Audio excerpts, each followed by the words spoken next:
नाशकम्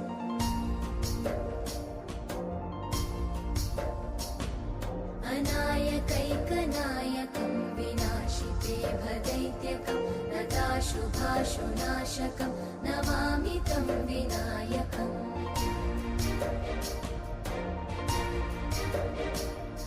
न तेतरातिभीकरं नवोदितार्कभास्वरं न मत्सुरादिनिर्जरं न ताधिकापदुद्धरम्